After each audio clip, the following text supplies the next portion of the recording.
फिर से एक नई नवेली टीम के साथ शुरुआत करने वाला हूं। जी हां दोस्तों, केकेआर की टीम को लेकर आ गया हूं। आज जानेंगे फाइनली केकेआर की प्ले 11 आखिरकार क्या क्या चेंज हो चुका है केकेआर की टीम में। और बताया जा रहा है कि केकेआर की टीम में ऐसे ऐसे प्लेयर आ चुके हैं जो इस आईपीएल 2025 में सभी गेंदबाजों की धज्जियां उड़ा देंगे।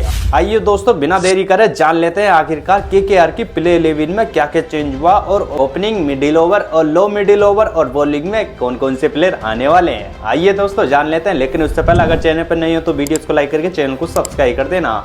बता दें कि दोस्तों केकेआर की ओपनिंग को लेकर ज्यादा ही हंगामा हो चुका है, क्योंकि बाएं हाथ के दोनों बल्लेबाज जो ओपनिंग करने के लिए उतरेंगे। जी हां दोस्तों, आईपीएल में कोई भी टीम ये नहीं चाहेगी कि हम अपनी टीम की तरफ से बाएं हाथ के गेंदबाज या बल्लेबाजों को पहला ओपनिंग में भेजें, और इसी वजह से केकेआर काफी ज्यादा निराश नजर आ रही है। ऐसे में देखा जाए तो केकेआर की तरफ से ओपनिंग के लिए उतरेंगे सुनील नारायण और डिकॉक, जो बाएं हाथ के एक बल्लेबाज जरूर है, लेकिन धज्जियां ऐसा उड़ाते हैं गेंदबाजों की सामने। अगर कितना भी एक्सपीरियंस बंदा हो उनके सामने नहीं टिक पाता। बाई चांस अगर कोई गलती हो जाती है तो उसके अगेंस्ट नहीं टिक पाते हैं। तो ऐसे में ओपनिंग तो अच्छी खासी बना ही ली है केकेआर ने, लेकिन आईपीएल 2025 की ट्रॉफी भी जरूरी जीतनी चाहिए। आइए दोस्तों जान लेते हैं मिडिल ओवर पे आखिरकार कौन कौन से प्लेयर देखने को मिल रहे हैं। बता दें कि दोस्तों सबसे पहले अजिंक्य रहाणे का नाम आता है, और फिर उसके बाद वेंकटेश अय्यर और रघुवंशी, ये तीन प्लेयर मिडिल ओवर में खेलते हुए नजर आएंगे। लेकिन इन तीनों प्लेयरों में अगर अजिंक्य रहाणे पर नजर डाली जाए तो उनका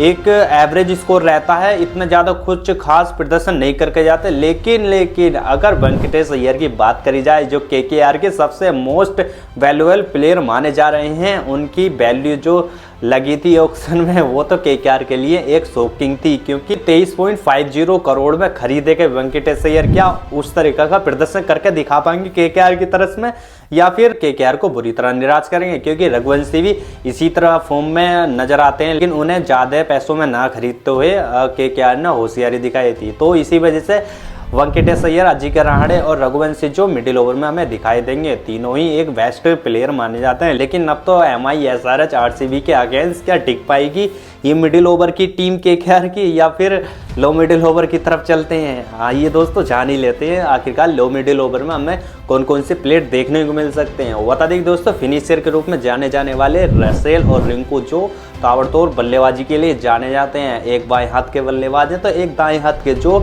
दोनों ही छोरों से इतनी कुटाई करते हैं गेंदबाजों की, दोबारा वो शिकल ही नहीं दिखा पाते हैं। इसी वजह से जाने जाते हैं रसेल और रिंकू सिंह।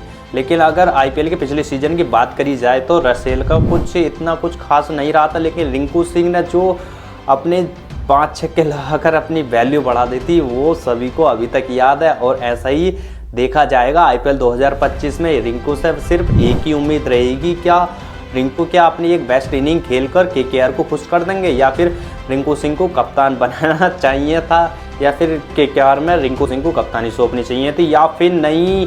दोस्तों आप कमेंट बॉक्स में लिखकर जरूर बता देना क्या रिंकू सिंह एक कप्तानी के लायक हैं, या फिर वो बल्लेबाजी ही अच्छी कर लेते हैं। आइए दोस्तों जान लेते हैं आखिरकार बॉलर के रूप में केकेआर के लिए कौन कौन से प्लेयर बाकी रहे हैं। बता दें कि दोस्तों तो सबसे नंबर 1 पर आते हैं एंड्रे नोकिया, जो इंजरी के कारण आईपीएल 2025 में मुश्किल ही हो जो वापसी कर पाए, क्योंकि उनकी इंजरी कुछ ज़्यादा ही सीरियस हो चुकी है। इसी वजह से वो आईपीएल 2025 में केकेआर की टीम में काफ़ी मुश्किल लग रहा है कि वो वापसी कर पाएँ। लेकिन उन्हीं की जगह कुछ 3 प्लेयर तो हैं वो धज्जियाँ उड़ा देंगे। अगले पेसर के रूप में जाने जाने वाले वैभव अरोड़ा, जो अपनी तेज गेंदबाजी के लिए जाने जाते हैं। वो अगले गेंदबाज या बल्लेबाज कोई भी हो खेल तो या उसकी गिल्लियां आराम से उड़ा सकते हैं। इसलिए ही केकेआर की एक स्ट्रॉन्गेस्ट प्ले 11 बन पाई है, क्योंकि मिचेल स्टार्क के ना होने के कारण भी फिर भी एक स्ट्रॉन्गेस्ट प्ले 11 बन ही गई है। ऐसे में तीसरे और चौथे नंबर पर आते हैं हर्षित राणा और वरुण चक्रवर्ती, जो एक अपनी स्पिनर के लिए भी जाते हैं, लेकिन हर्षित राणा जो अपनी तेज गेंदबाजी के लिए जाने जाते हैं। दोनों में ही एक टक्कर तो देखने को मिलेगी, लेकिन वरुण चक्रवर्ती जो अपनी स्पिनर के अगेंस्ट ही बल्लेबाजों के गिल्लियां उड़ा सकते हैं, वही दूसरी तरफ अपनी तेज गेंदबाजी से हर्षित राणा चौंका सकते हैं बल्लेबाजों को ही। जी हाँ दोस्तों, अब ये स्ट्रॉन्गेस्ट प्ले 11 आपको दोस्तों कैसी लगी? क्या कोई सा प्लेयर रह गया है जो केकेआर में मैंने शामिल नहीं किया? दोस्तों आप कमेंट बॉक्स में लिख कर जरूर बता देना, क्या ओपनिंग या मिडिल ओवर या फिर लो मिडिल ओवर या फिर बल्लेबाजी में कौन सी में कमी है। दोस्तों जब तक मिलते हैं नेक्स्ट वीडियो, धन्यवाद।